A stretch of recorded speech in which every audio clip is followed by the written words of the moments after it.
Oh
নমস্কার।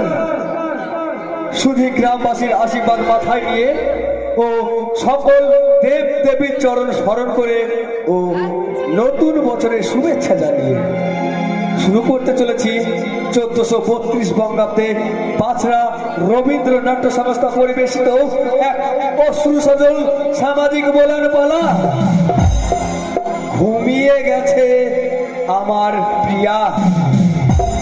কাহিনী doctor Tapas Kumar, রচনা ও নির্দেশনা বিজয় পাল, দল পরিচালনায় বিশ্বনাথ বিশ্বাস, রূপসজ্জা দীপঙ্কর পাল, যন্ত্রসঙ্গীতে কিবোর্ড মাস্টার ছোটন ধন্দর,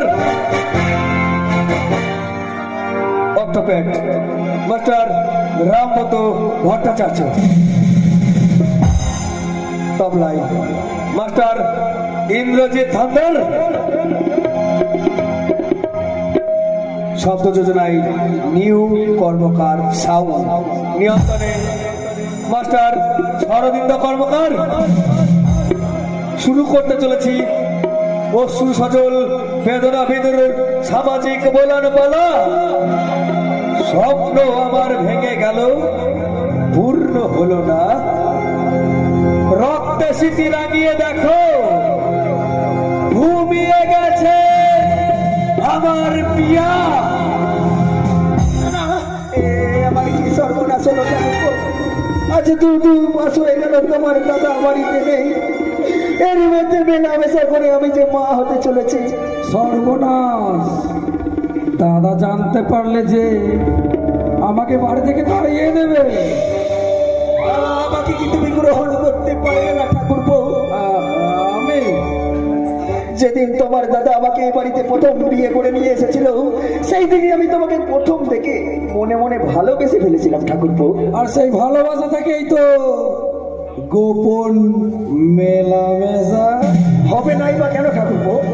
তোমার দাদা তার প্রথম পক্ষে সন্তানের কথা ভাবতে গিয়ে আমার প্রতি চরম উপেক্ষা করেছে। তাই তো আমি বাধ্য হয়েছি তোমার প্রেমে ধরা দিতে। যেটা করেছ সেটা মন্দিরও ভালো নাকি বলো? গ্রহণ করতে পারবে না ঠাকুরপো। শালি বলে কি এইসব সেকেন্ড হ্যান্ড বউ নিয়ে ফুর্তি করা যায়, কিন্তু সারা জীবনের চুক্তি করা যায় না। তাই কবি বলেছেন, যদি খেতে চাও মধু এরকম বৌদি পটাও। কি ভাবছো ঠাকুরপো? তুমি আমাকে বিয়ে না করলে যে আমার মোড়া ছাড়া আর কোনো উপায় থাকবে না ঠাকুরপো। অমন কথা বলতে নেই, ভালোবাসার কখনো মিটতে হয় না। তোমার সঙ্গে দাদার সম্পর্ক যাই থাকুক না কেন, তোমার আমার সম্পর্ক থাকবে চির অটুট। ঠাকুরপো, আজ তুমি আমায় যে স্বীকৃতি দিলে না ঠাকুরপো, তার প্রতিদান আমি 1 পুলি দিতে চাই। আর তোমাকে জড়িয়ে ধরে আমি কি বলবো জানো ঠাকুরপো? কি বৌদি? আজ শুধু দুজনে দুজনা, আর কারো দিন এত নয়, আর কারো দিন এত নয়। আজকে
আজকে রে শুধু দুজনা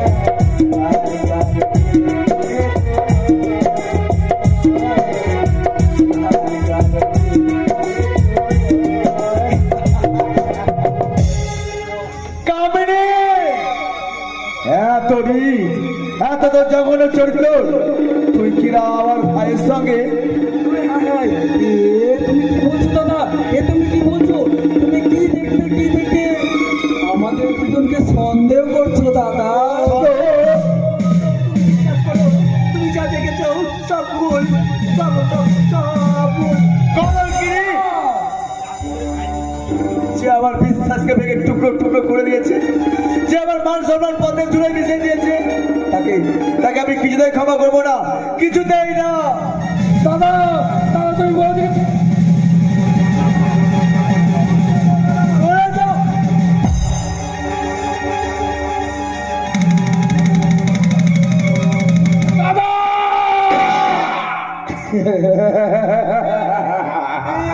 তুমি কি করলে আদিত্য? তুমি তুমি তোমার দাদাকে কোন করলে? যেটা হলো সেটা মন্দেরও ভালো।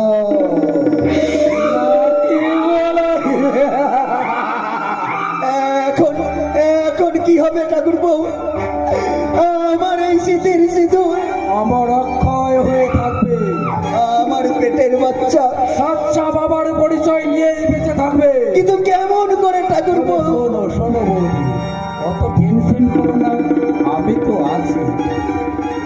এই লাশটাকে গায়েব করে দিয়ে বাজারে প্রচার করে দেব কোন এক অজানা কারণে আনন্দ ব্যানার্জি নিরুদ্দেশ হয়ে গেছে। তারপরে কি করবে? তাহলে আমি সসম্মানে চির উজ্জ্বল থাকবে তোমার স্মৃতির সিঁদুর, আর তোমার আমার সম্পর্কটাও থাকবে চির মধুর। না দেরি কিসের ঠাকুরপো? চলো দুজনে মিলে নদীর জলে ভাসিয়ে দিই।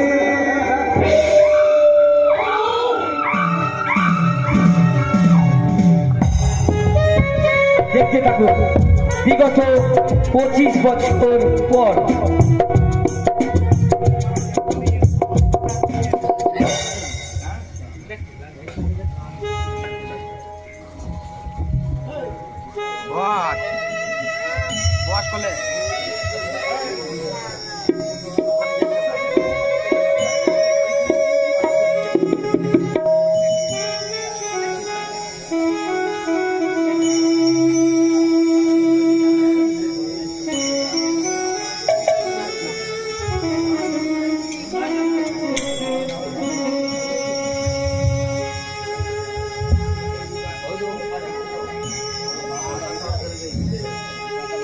আধার জামি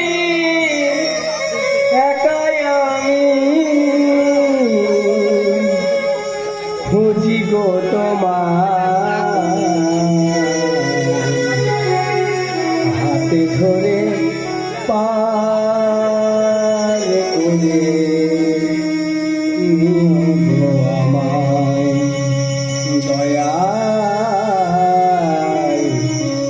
হাতে ধরে পার করে নিও গো আমায়।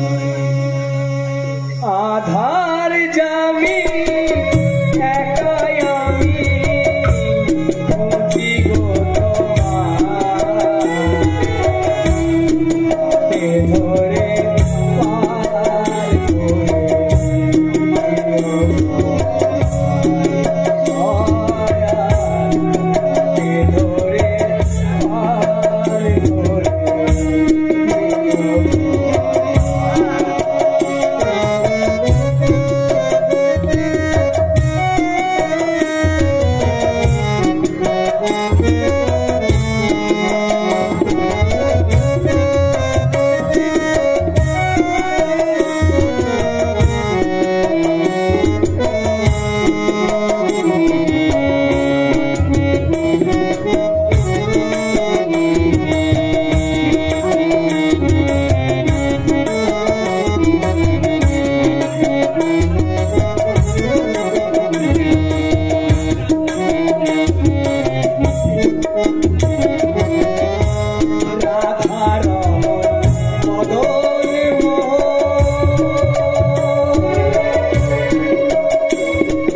পরমা, পরমা, এ কি তুমি কাঁদছো?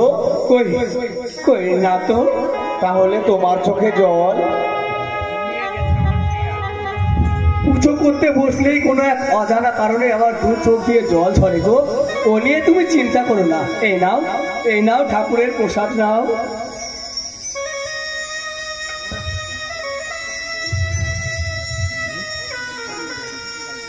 পরমা, বিগত 5টা বছরের একটা দিনও কি তোমার আমার পা ছুতে ভুল হয় না? পরমা, দেবতার পূজায় কি পূজারিনীর ভুল হয় গো? তাছাড়া আমি যে বাংলার বধূ, স্বামীর পদসেবা যে আমার ভক্তির প্রসাদ গো। তাই যদি হয় তাহলে সবার অলক্ষ্যে তোমার চোখে জল ঝরে কেন? কোন দুঃখ চেপে রেখে তুমি লুকিয়ে লুকিয়ে কাঁদো? সে কি দীর্ঘ 5 বছরে আমাদের বিবাহিত জীবনে কোনো সন্তান না হবার কারণে? বলো বলো পরমা, তুমি বলো গো। তুমি চুপ করো গো, তুমি চুপ করো পরমা, তুমি চুপ করো। ছি ছি ছি ছি ছি ছি ছি ছি ছি ছি ছি ছি ছি। কি লজ্জা, কি লজ্জা!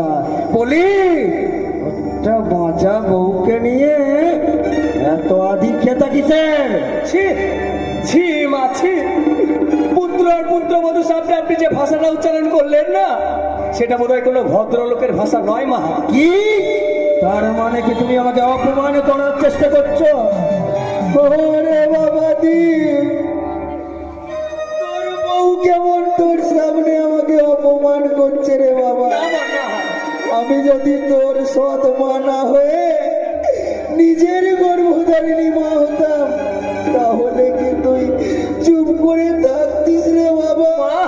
না মা না, সৎ মা ভেবে আমি তোমাকে কোনোদিনই অবজ্ঞা করিনি। আমার গর্ভধারিণী মা আমাকে জন্ম দিলেও তুমি যে অপার স্নেহ মায়া মমতার শূন্যস্থান পূরণ করেছো তা বোধহয় খুব কম মাই পারে। তাই যদি মনে করিস রে বাবা, তাহলে এই মায়ের তুই প্রতিশোধ নিবি না? মাগো, ছেলের প্রতি যেমন একটা মায়ের কর্তব্য আছে, তেমনি স্ত্রী হিসাবে স্বামী হিসাবে যে স্ত্রীর প্রতি একটা কর্তব্য আছে মা। তাই তো কারো দোষ গুণ বিচার না করে আমি বলছি বলবা, তুমি মায়ের কাছে গিয়ে ক্ষমা চেয়ে নাও। না, কাকা, বৌমা ক্ষমা চাইবে না। এ কি বলছো ঠাকুরপো?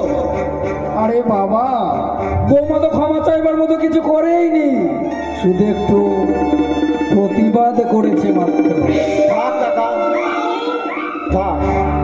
আমি কোনো ন্যায় অন্যায়ের দ্বন্দ্ব খুঁজতে আসিনি কাকা। এই সংসারের শান্তির ভারসাম্য বজায় রাখতে পরমাকে তুমি আমার আদেশ পালন করতে দাও কাকা। স্বামীর আদেশ আমার কাছে মেয়ের বাক্য। তাছাড়া মায়ের কাছে মেয়ে ক্ষমা চাইলে মেয়ের কখনো সম্মান নষ্ট হয় না গো। তাছাড়া দীর্ঘ 5টি বছর আমার বুকে তিল তিল করে জমাট বাঁধতে বাঁধতে আজ হঠাৎ করে এইরকম বিস্ফোরণ ঘটেছে গো। মা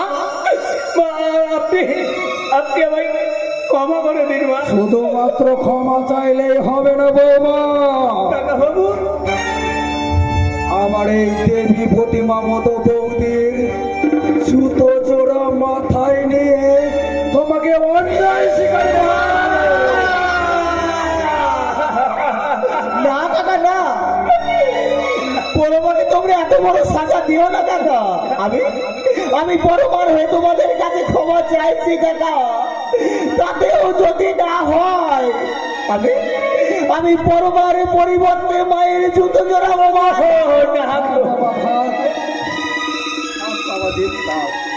এই মায়ের চেয়ে বইয়ের সম্মান রক্ষা করা যদি তোর কাছে বড় মনে হয় তাহলে তুই তাই কর বাবা, তুই তাই কর।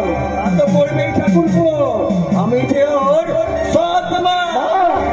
না মা না, মা শুধু আমার কাছে মা। আমিও তো শুভর মতো তোমাকে একই আসনে বসিয়েছি, শুভর মতো একই সাথে উচ্চারণ করেছি, জননী জন্ম ভূমিষ্য স্বর্গাদপি করিয়সি। মা গো, তবুও আমার মাতৃভক্তির প্রতি যদি তোমার বিন্দু মাত্র সন্দেহ হয় মা, আমি বলছি কাকা, তোমার কথা মতো এই পরম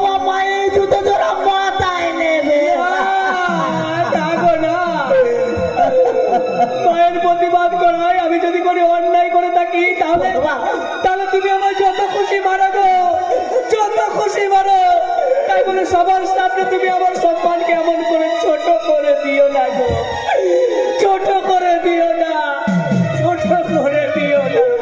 বড়মা, তুমি আমায় ক্ষমা করে দিও বড়মা, তুমি আমায় ক্ষমা করে দিও।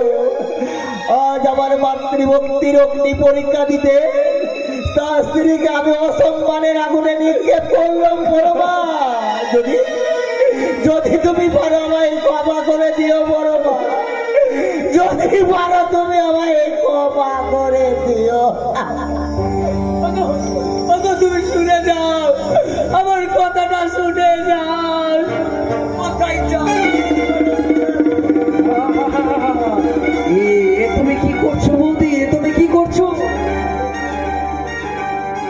যে নারীর চুলের মুঠি ধরে ওই রাবণ বংশ ধ্বংস হয়েছিল, কুরু বংশ হয়েছিল না, সেই নারীর চুলের মুঠি ধরে তুমি কি নিজের সর্বনাশ নিজেই করতে চাইছো? তার চেয়ে বরং মন্দের ভালো এই চাবুকটাই ধরো। ছি, ছি কাকা বাবু, ছি। সমাজে না আপনারা নিজেদের ভদ্র লোকের পরিচয় দেন। চুপ চুপ সাজাই, তোর ওই জ্ঞানের পাচারি তুই। পরে শোনাবি, তার আগে আমার এই জুতো জোড়া মাথায় তোল। তোর বলছি। না, না মা, না। তোর বলছি। কি হলো? তোর তোর বলছি। তোর বলবে না।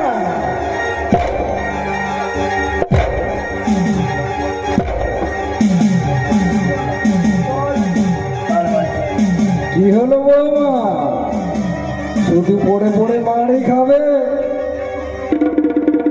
নাকি জুতোটা মাথায় তুলবে?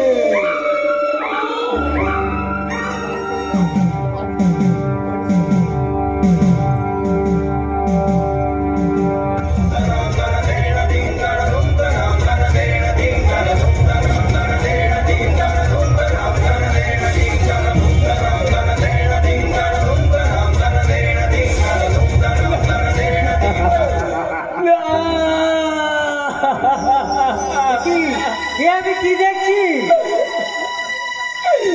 বাবা?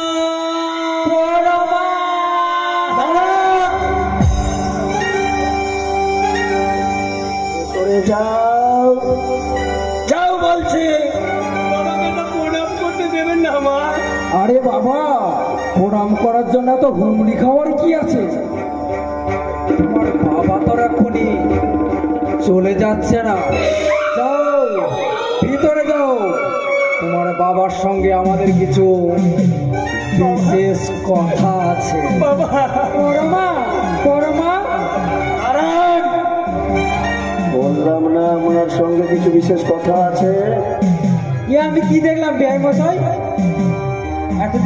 এতদিন আমি যা পরমার মুখে শুনে এসেছি তা কি সম্পূর্ণ মিথ্যা কথা?